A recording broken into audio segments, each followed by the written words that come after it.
comment est-ce que la Bible nous est parvenue.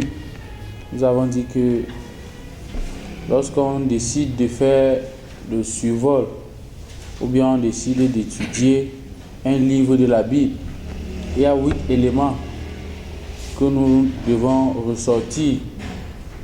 Premièrement, l'arrière-plan, le but du livre. Quand on parle de l'arrière-plan, en premier lieu, on doit se poser un certain nombre de questions. Où est-ce que le livre a été écrit? Qui a écrit? Le livre parle de quoi? Comment est-ce que le livre a été écrit? Quand? Pourquoi?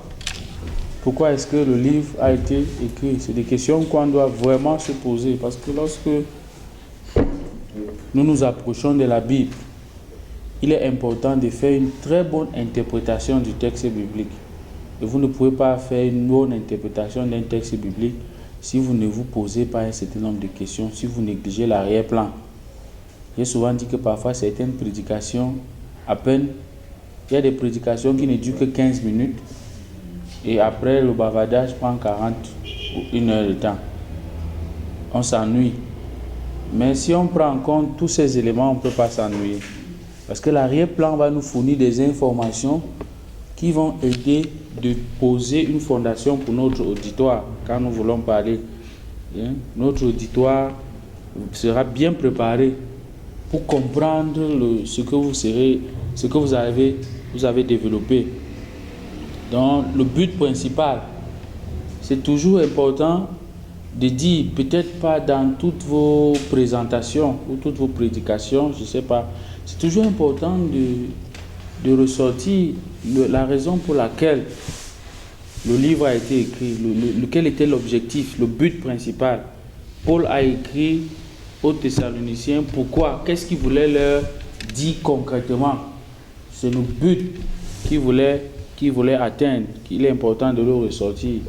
Bon, maintenant, un plan. Le plan, c'est apprécier la structure et la beauté. Quand vous ressortez un plan, vous-même, vous pouvez vous faire un plan en dehors des plans que les commentateurs proposent. Vous pouvez, en étudiant un livre de la Bible, essayer de faire un plan, et ce qui va vous permettre de mieux comprendre ce que vous êtes en train d'enseigner. Les thèmes majeurs, le livre que vous êtes en train d'étudier, de quoi est-ce qu'il traite concrètement? Ce ne sont pas toutes les informations qui sont essentielles. Mais il y a des informations qui sont capitales, des informations qui sont nécessaires pour vous aider à mieux cerner l'idée générale du livre que vous êtes en train d'étudier. Et il faudrait les identifier. Si vous passez à côté de ces informations-là, parfois, on passe à côté des informations capitales et le reste, on ne va pas vraiment, ce sera juste du bavardage, on ne va rien donner de concret. Les personnages clés, il faut aussi les étudier. Ce ne sont pas tous les personnages qui occupent un rôle principal ou central dans un livre. Vous allez vous rendre compte en lisant un livre que le livre met l'accent sur certains personnages. Et c'est toujours important d'essayer d'aller un peu plus en profondeur en étudiant leur vie. Pourquoi est-ce qu'on est focalisé sur tel personnage? Est-ce que nous pouvons ressortir de la vie de ces personnages-là? Et ces informations seront utiles pour la compréhension dans votre étude, si vous parvenez. Parfois même, écoutez, si vous prenez par exemple la généalogie de Jésus, supposez un moment que je décide de prêcher sur la généalogie de Jésus, dans Matthieu le chapitre 1. Si je lis rien que la généalogie de Jésus, la plupart des gens vont se poser la question de savoir, mais quel message il va nous sortir sur les personnages, sur les noms? Mais pourtant, rien que le premier verset, Jésus, fils de David, descendant de David, descendant d'Abraham. Alors, on peut sortir un message là en commençant à demander pourquoi Abraham vient après David.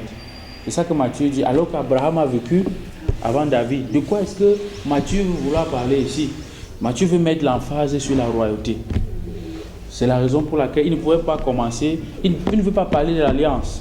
Parce qu'Abraham ici parle de l'alliance que Dieu a faite avec lui.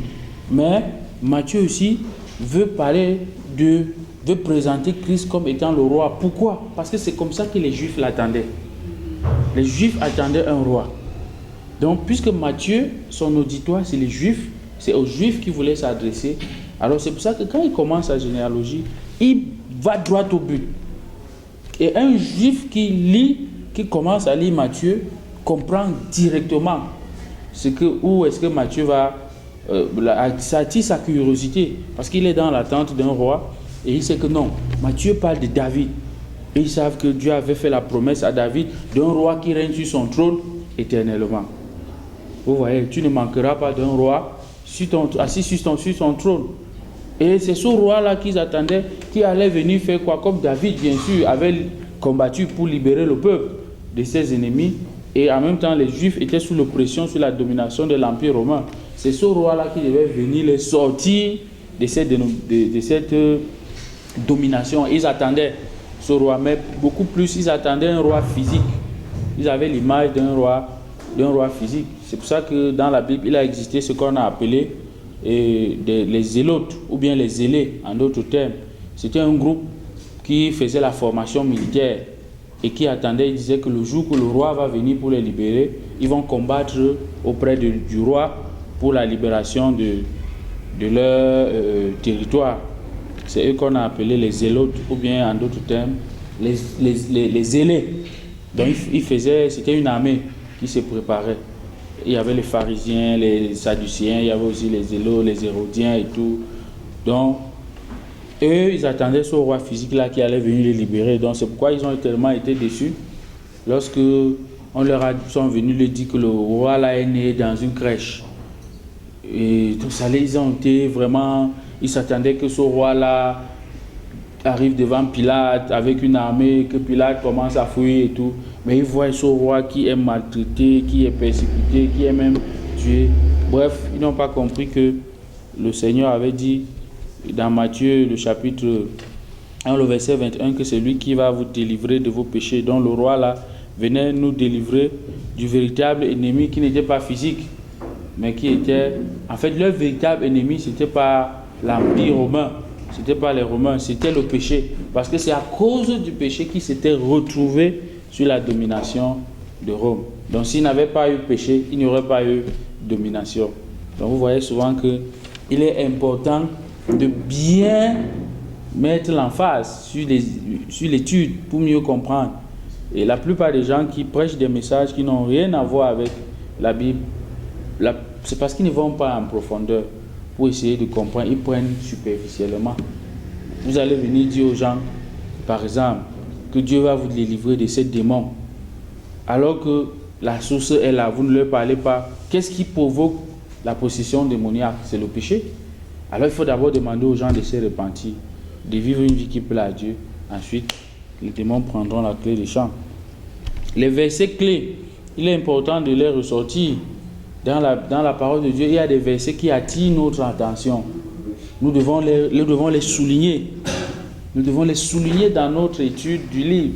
Ces versets qui attirent notre attention et essayer de mieux les comprendre en profondeur. Maintenant, quelle est la leçon que le livre veut véhiculer pour moi? Qu'est-ce que je peux apprendre concrètement pour ma vie en étudiant ce livre? Donc, c'est ce que nous avons commencé à dire en introduction. Et enfin, la place de Jésus-Christ. La place que Jésus-Christ occupe dans le livre. Vous devez être capable de voir la rédemption dans chaque livre de la Bible. Par exemple, en faisant le survol, si on y arrive, vous allez remarquer que le livre d'Esther est l'un des livres dans la Bible où le nom de Dieu n'est pas mentionné. Vous ne trouverez Dieu. Il n'y a pas Dieu là-bas. Vous n'allez pas trouver Dieu ou bien l'Éternel où il n'y avait rien dans tout le livre. Mais il est omniprésent. C'est lui qui agit à l'intérieur. Donc, vous voyez un peu, on va se poser la question de savoir pourquoi est-ce que ce livre est entré dans le canon. C'est parce que ceux qui l'ont mis dans le canon ont fait une étude approfondie. Et ils ont compris un certain nombre de choses. Et ce livre-là nous parle aussi. Nous pouvons aussi gagner les gens sans parler de Dieu. Oui. Nous pouvons gagner les gens à Dieu sans toutefois qu'on ait rempli les oreilles de Dieu. En d'autres termes, qu'est-ce que je voudrais dire? Rien que ce que Dieu fait dans nos vies, et les gens voient, ça témoigne directement dans leur cœur que c'est Dieu qui est en train de faire. Et ils viennent. C'est un peu ce que Paul disait, que les femmes vont gagner les maris qui sont païens par leur vie, par leur façon de vivre, par leur comportement et consorts. Maintenant, la Bible nous est parvenue, nous avons remarqué que l'inspiration est venue de Dieu lui-même. Dieu lui-même a inspiré la Bible. Nous avons lu quelques passages de la Bible, de Timothée 3, 16 à 17, qui nous parle des Écritures qui sont inspirées de Dieu. 2 Pierre 1 à 20, qui dit que c'est par une volonté d'homme. Ce n'est pas par une volonté d'homme qu'une prophétie a été apportée, mais c'est poussé par le Saint-Esprit que les hommes ont prophétisé. Ça, c'est des passages de la Bible que vous devez garder, parce que c'est ça qui vous donne de comprendre que l'inspiration biblique ne peut pas être humaine, elle est divine. Maintenant, la Bible a été écrite sur une période de 1500 ans par plus de 40 individus. Plus de 40 individus. On dit plus de 40 individus. Pourquoi? Parce qu'on connaît au moins 40. Et on se dit, il y a d'autres personnes qui ont participé d'une manière ou d'une autre à la rédaction de certains livres qu'on sort. Et aussi, Hébreux, nous ne savons pas encore. Les érudits ne sont pas unanimes sur la paternité du livre. Bon, parfois, j'ai écouté des gens lorsqu'ils prêchent, ils disent que Paul, en écrivant le livre d'Hébreux, ce n'est pas scientifiquement honnête de dire publiquement que Paul dit que c'est mieux de laisser ce livre sans lui donner un auteur. De rester, parce qu'on dit que non, quelqu'un a dit quelque part Paul, les gens l'ont regardé, il a dit oui, moi je suis convaincu que c'est Paul qui a écrit le livre. Moi aussi j'étais assis là, il dit que yes. Il n'y a pas de problème, c'est Paul qui a écrit le livre. Donc des personnes qui ne se sont pas connues, qui n'ont pas vécu dans la même époque, ont écrit la Bible. Et ils ont dit la même chose. On a parlé du thème général qui est la rédemption. La rédemption de l'humanité par le sacrifice de Jésus-Christ. C'est ça que la Bible essaie de véhiculer de la Genèse jusqu'à l'Apocalypse. Nous avons vu comment est-ce que la Bible est subdivisée, le Pentateuque, avec ses 5 livres, les livres historiques, les livres poétiques, les livres prophétiques, avec prophètes majeurs et prophètes mineurs. Voilà. Maintenant, nous nous sommes arrêtés sur les statistiques et la chronologie biblique. Pour moi, c'est aussi très important de le savoir pour notre gouverne. Sachant que la Bible a été le premier livre à être imprimé. Si on vous pose la question quelque part, quel est le premier livre à être imprimé? En 1455, c'était la Bible par Gutenberg lorsqu'il venait d'inventer l'imprimerie. C'était au temps de la Réforme. Quand vous allez étudier l'histoire de l'Église, on va vous parler de la Réforme avec Martin Luther. C'est à cette période-là, dès que Gutenberg a inventé l'imprimerie, la Bible a été imprimée pour la première fois. Après, Martin Luther a imprimé ses traités contre l'Église catholique. Elle est vendue à plus de 20 millions d'exemplaires chaque année. La Bible est vendue à plus de 20 millions de papiers. Maintenant, avec la version numérique qui est entrée en jeu, on peut dire que la Bible est un livre qui, c'est pour ça on le disait, que comme on parlait qu'elle est à plus de 95% connue par la population mondiale. Même s'il y a des gens qui ne la lisent pas, 95% de la population mondiale peut accéder à la parole de Dieu. Surtout, il y avait les technologies qui sont venues nous aider. Nous avons pris par exemple l'exemple des pays comme la Chine, où ce papier-ci ne peut pas facilement entrer. Mais aujourd'hui, les statistiques montrent que la Chine a le plus grand nombre de convertis dans le christianisme que tout autre pays dans le monde. À cause de quoi? À cause peut-être de la révolution de la technologie. Je vous ai expliqué comment les médias sud-coréens, la Corée du Sud est un pays qui a connu le réveil. Comment est-ce que eux ils prêchent en Corée, les gens captent par des satellites, les gens peuvent écouter les prédications dans leur maison, ils se convertissent. Même comme les chrétiens restent encore très persécutés en Chine, ils doivent se cacher parfois pour prier. Mais cela n'empêche que le royaume de Dieu continue à avancer. Nous avons dit que la Bible est divisée en 1189 chapitres, soit 31 171 versets. Vous n'êtes pas obligé de retenir les chiffres là. Et nous avons conclu en montrant que la naissance de Christ est restée aujourd'hui le centre de la datation chronologique. Aujourd'hui, on a des expressions before Christ, avant Christ, après Christ. C'est à partir de Christ que on a fait le calendrier et consorts. Et parlant de l'importance de l'Ancien Testament, nous avons parlé du témoignage de Jésus. Jésus lui-même a rendu témoignage à l'Ancien Testament. Dans la parole de Dieu, nous avons vu dans Matthieu 5, 18, il dit que le ciel, même si le ciel et la terre passent, aucun iota de cette parole, de cette trait de lettre ne va disparaître. Donc Jésus a témoigné l'autorité de l'Ancien Testament. Il a aussi souligné son importance, l'importance de chaque lettre de l'Ancien Testament. Il a aussi parlé de certains faits historiques qui se sont produits dans l'Ancien Testament. Jésus a parlé. Ce qui vient encore démontrer l'authenticité et l'autorité de l'Ancien Testament.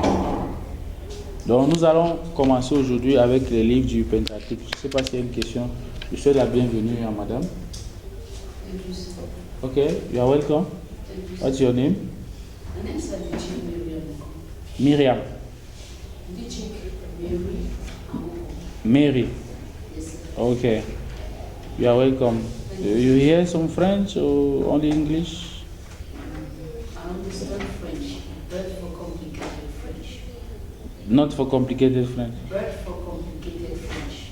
I'm saying I understand French, but when it becomes too complicated, I will leave. Okay, that's good. You are free to stop at any time when you don't understand something. So I was just making a summary of what we learned last Saturday. So I will encourage you to have the video and to watch it. And you are welcome. God bless you. Ok. Est-ce qu'il y a une préoccupation? Quelqu'un est-il venu ce matin, cet après-midi avec une préoccupation?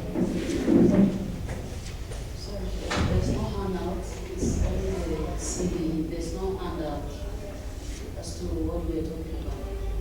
No protocol. Yes, I will give you to you, but not now, because I'm still completing and working on my notes. So, but you have a book that you are supposed to read. They will have your manual for this course. The school offer up.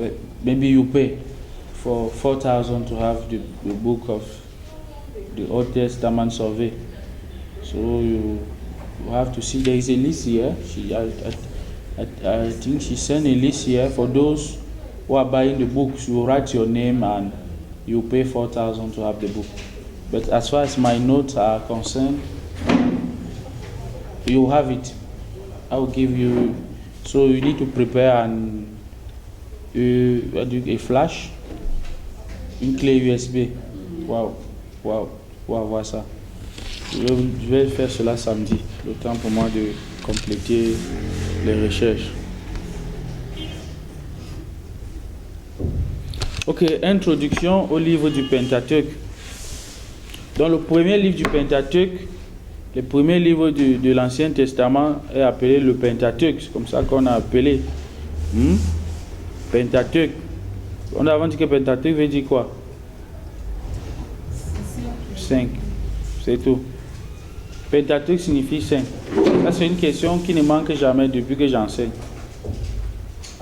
Le jour du jugement. C'est-à-dire que si vous partez me raconter comment vous avez voyagé de Douala pour Yaoundé, on me demande que signifie le mot Pentateuque. Vous répondez simplement que Pentateuque veut dire 5. Je sais que au Cameroun, on a tellement été habitué à être torturé par les enseignants dans nos systèmes éducatifs, que chaque question que l'enseignant pose, on croit que c'est un piège. C'est vrai, quand c'est facile. Oui, quand c'est on se dit que non, il ne va pas me donner les 2 points ici comme ça, il faut que j'écrive quelque chose. Tu écris, jusqu'à ce que tu pas écrire quelque chose qui énerve l'enseignant. Allez, il dit que mais celui-ci là ne sait pas là où il vient.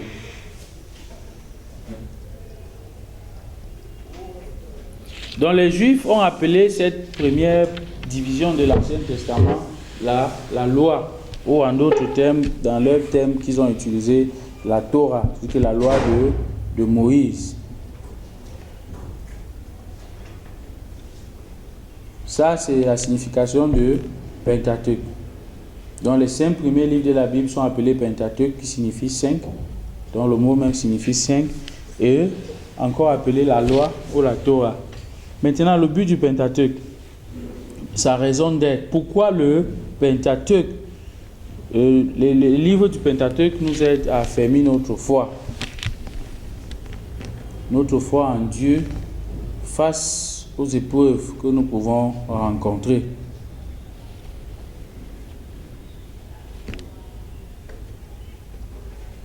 Et en étudiant clairement le Pentateuque, nous allons y retrouver à l'intérieur des informations qui vont nous aider à devenir meilleurs dans le service de Dieu en tant que serviteurs de l'Éternel.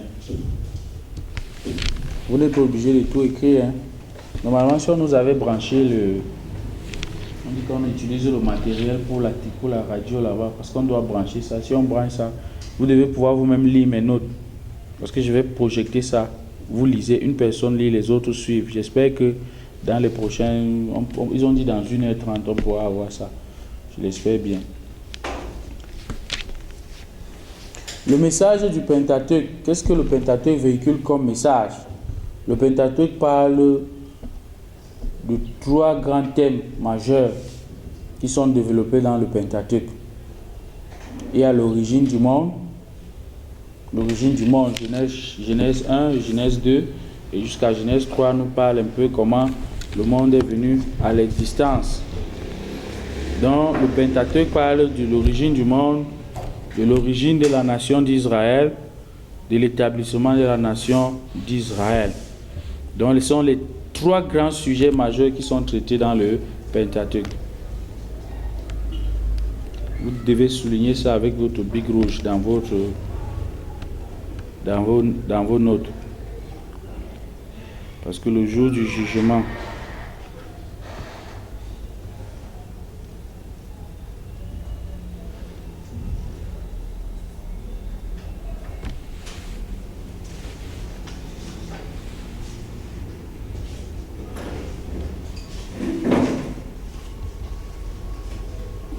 l'origine du monde, l'origine de la nation d'Israël et l'établissement de la nation d'Israël. Voilà les thèmes, les 3 grands sujets qui sont développés dans le Pentateuque.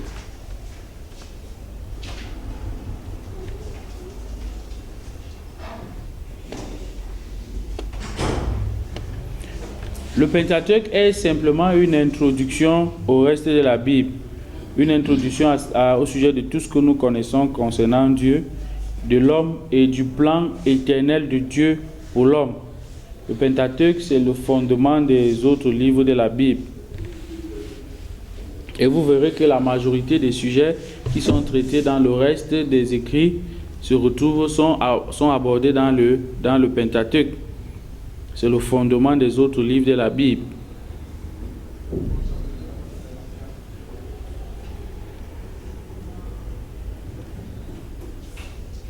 C'est le Pentateuque qui nous rapporte ici la première bataille spirituelle qui a lieu entre Dieu et Satan. Donc Satan a cherché à pervertir tout ce que Dieu a fait. Mais Dieu a également mis en application un plan pour envoyer le Rédempteur qui viendra restaurer l'œuvre que Satan a détruite et en même temps détruire les œuvres des ténèbres. 1 Jean 1, je crois c'est le verset 7 qui dit que Jésus, 1 Jean 3, oui, qui dit que Jésus est venu détruire les œuvres du diable. Donc la première bataille spirituelle que l'humanité ait jamais connue, le Pentateuque en parle. Dieu a créé, tout était bien. Et qu'est-ce qui s'est passé?